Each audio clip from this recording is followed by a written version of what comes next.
Pourquoi pas pour mes 40 ans? La question s'est imposée. Beaucoup de bouleversements dans ma vie, besoin d'être, de me prouver que j'étais capable de partir loin, seule, de réussir sans heurts après toutes les galères que j'ai connues. Ceux qui me connaissent bien le savent.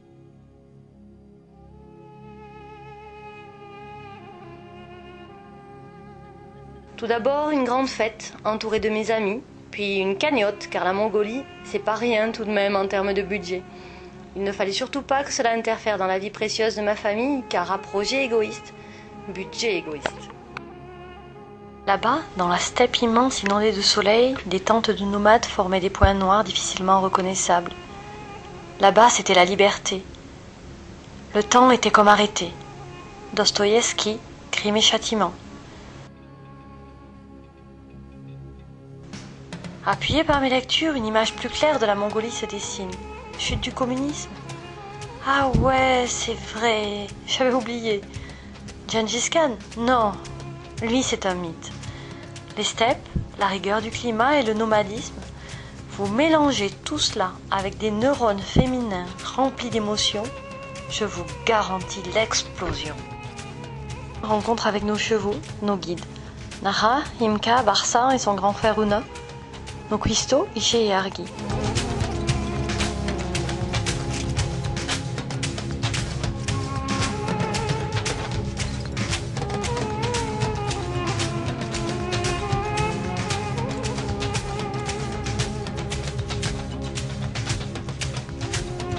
Je me laisse porter par la vitesse, je prends la main de Barsa et nous galopons à fond les ballons dans la steppe remplie d'éclats de rire.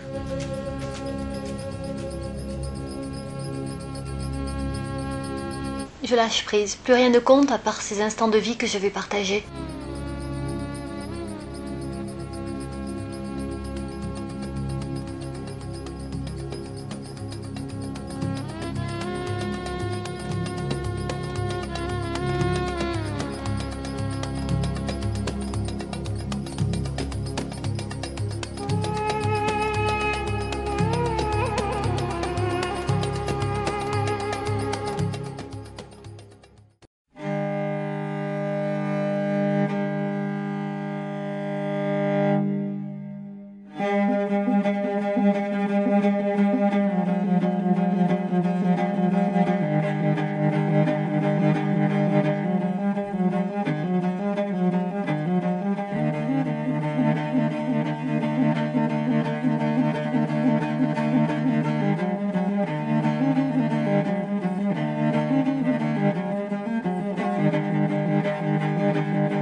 La mère de Una et Barsa est une excellente cuisinière. Elle a mon âge, ou peut-être plus jeune.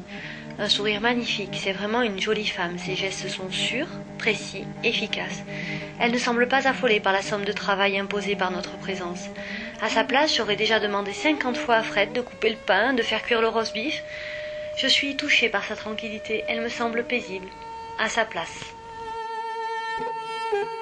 Sous la yourte, la fée électricité et la télé sont là grâce à une énorme parabole et des panneaux solaires. Des objets traditionnels tels que le couteau de chaleur des chevaux et le moussoir à lait de jument sont mélangés aux objets plus modernes. J'observe. Je m'interroge. La vie mongole est en plein bouleversement. Combien de temps vont-ils résister à cet appel de la ville et de la sédentarité? Les nomades embrassent chaque matin l'infini géographique. Mais cet infini est malheureusement confronté à l'urbanisation.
sous la pluie, au bord du lac Noir, après une étape difficile dans les tourbières, nous mangeons à 7 dans la tente de Philippe.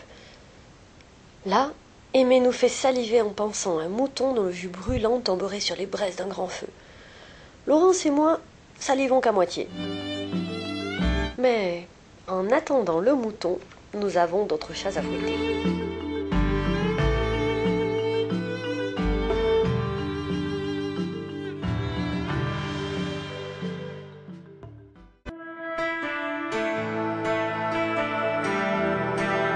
La décision de changer de camp soumise par notre Jacouille préféré fut de bon augure.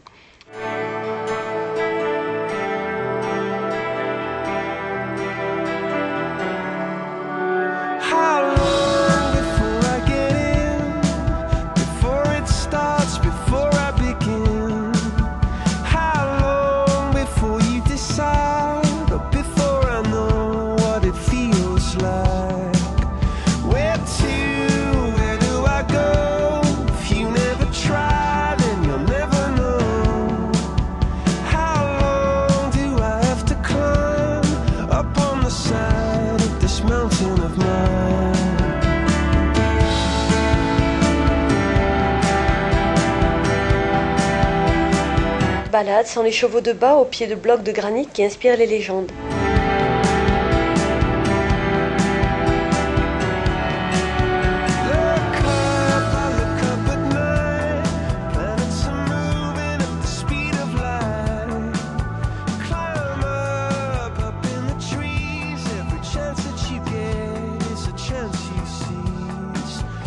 Quelques chutes de cheval, Dédé et Jacques, mais ils ont 10 ans ce jour-là et tout va bien.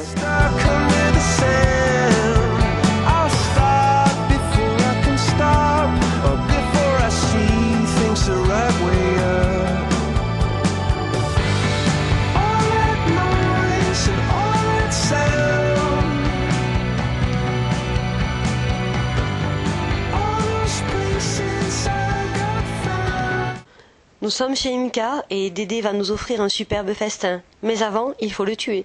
Dédé ou le mouton ?